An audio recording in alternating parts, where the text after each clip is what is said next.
Baik, Assalamualaikum warahmatullahi wabarakatuh. Kali ini saya Nasrullah dengan NIM 2420 5253 100043 dari mahasiswa Pasca Sarjana PSDHL Universitas Lubang Mangkurat akan mereview sedikit tentang industri tahu rakyat dalam tinjauan life cycle assessment. Oke, dari strukturnya ini mengacu tentu kepada SNI SO 14040 di mana terdapat struktur pendahuluan, metode penelitian, tujuan dan lingkup, kemudian analisis inventory, analisis dampak lingkungan, interpretasi dan kesimpulan.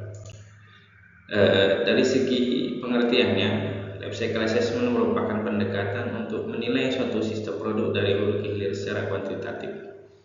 Jadi mulai dari resource processing, manufacturing, distribusi, penggunaan sampai daur ulangnya. Kemudian untuk metode penelitian ini tentu berupa pembatasannya dengan pembatasan cradle to gate. Jadi mulai proses perendaman, penggilingan, perebusan, penyaringan, pencetakan, tahap terakhir kemudian sampai jadi produk akhir. Jadi untuk transportasi sampai ke pengguna itu tidak termasuk. Jadi itu namanya cradle to gate. Oke, ini batasan metode penelitian. Mungkin sedikit review bahwa cradle to gate itu yang dibatasi di sini adalah hanya sampai pada produksinya. Jadi mulai dari pemilihan bahan baku sehingga kegiatan produksi, kemudian untuk yang distribusinya itu sudah tidak termasuk. Jadi ini adalah batasan cradle to gate, lebih luas hingga customer itu cradle to customer, kemudian hingga daur ulang itu cradle to grave. Kalau satu siklus penuh namanya cradle to cradle. Kemudian tujuan dan ruang lingkupnya yang pertama adalah mengetahui sumber daya yang digunakan, konsumsi energi, biaya, dan menganalisis dampak lingkungan dalam suatu siklus hidup. Kemudian yang kedua adalah memberikan alternatif solusi perbaikan terhadap dampak yang kemungkinan terjadi dalam suatu proses. Jadi dari sini nanti ada beberapa perbaikan baik dari segi pemilihan bahan baku dan proses perebusan atau pembakarannya.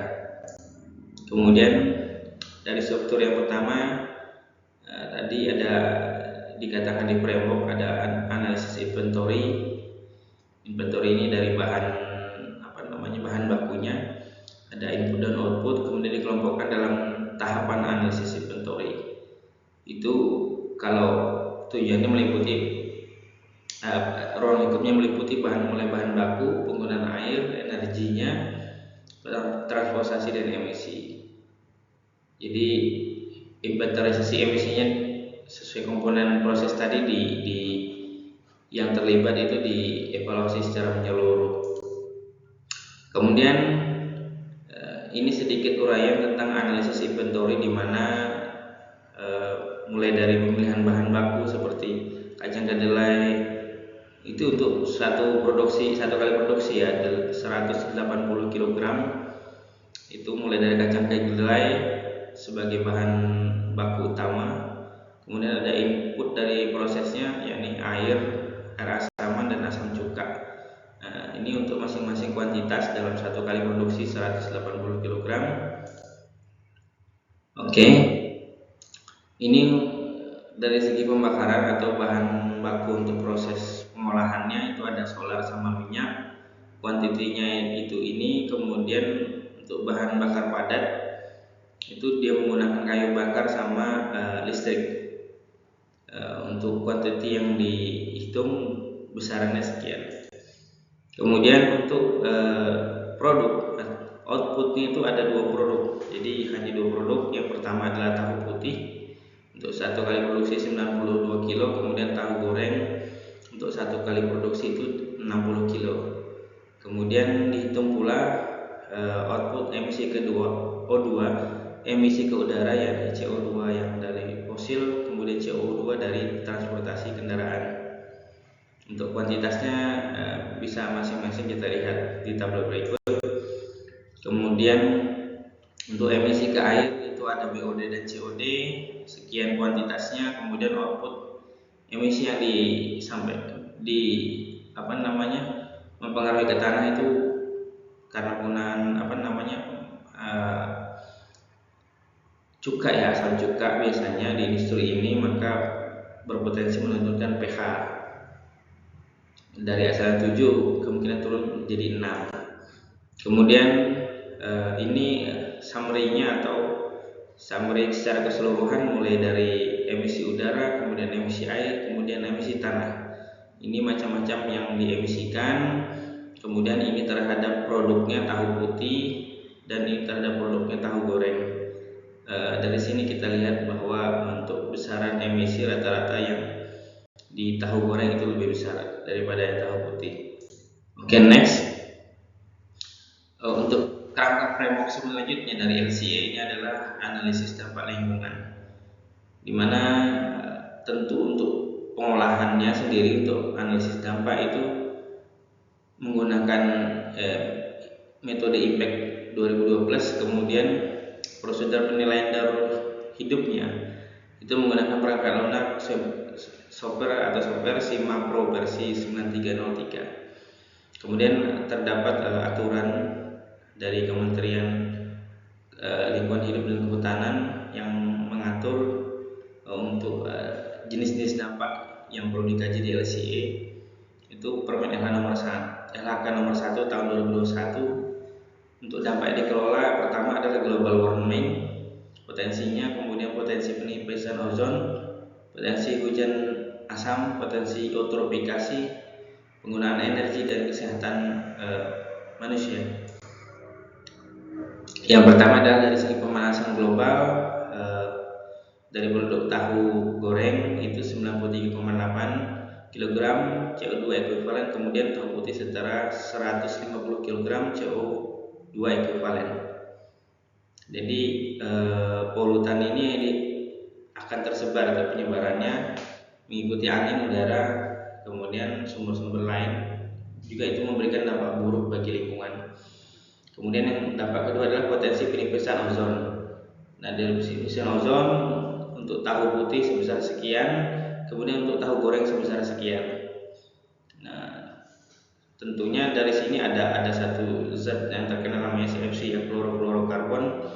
Itu yang apabila atau teremisi ke udara akan berpotensi menimbulkan penipisan lapisan ozon.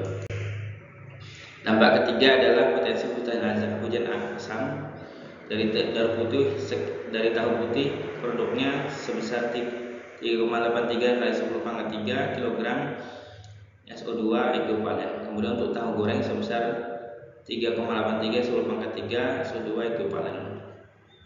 Nah, dari sini karena ada sulfur ya di dalam solar, itu yang berpotensi untuk menjadi hujan asam.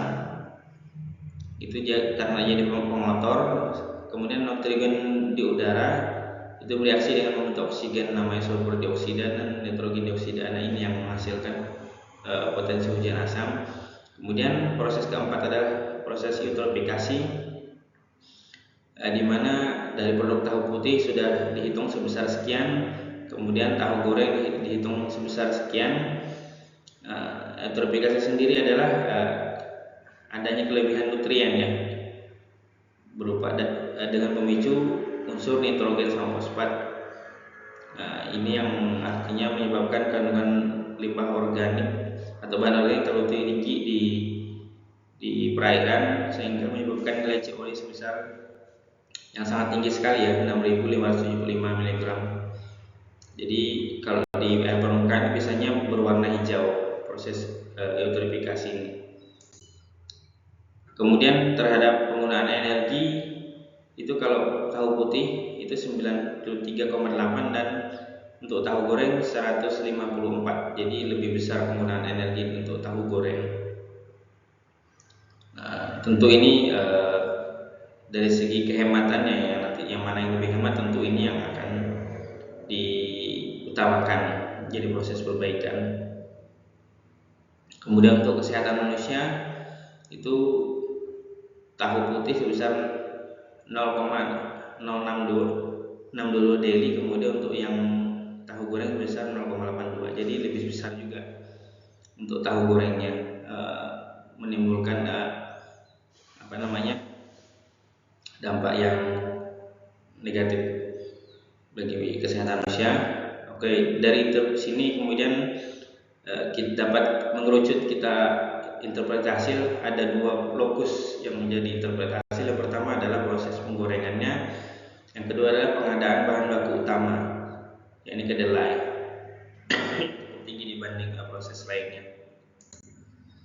Yang pertama analisis kontribusi untuk kacang kedelai sebesar sekian 0,012 pt. Kemudian kalau untuk yang tahu goreng itu sebesar 2,83 peta, jadi lebih besar kontribusinya. Kemudian itu banyak memakan minyak goreng ya dari kelapa sawit. Jadi yang sini yang difokuskan adalah pengetahuan bahan baku, pengadaan bahan baku utama itu lebih besar tahu goreng. Kemudian untuk proses penggorengannya itu terdapat 2,83 ya pt. Jadi lebih besar ini untuk emisinya ke ke udara. Kemudian dari sini diadakan perbaikan. Yang pertama adalah dari minyaknya. Minyaknya itu direkomendasikan dari minyak sawit diganti ke minyak kedelai atau berbahan dasar kedelai. Kemudian dari proses pembakarannya itu diganti dari kayu bakar menjadi biogas. Berikut untuk data-datanya sebelum perbaikan dan setelah perbaikan, itu nilai emisi jadi mengecil.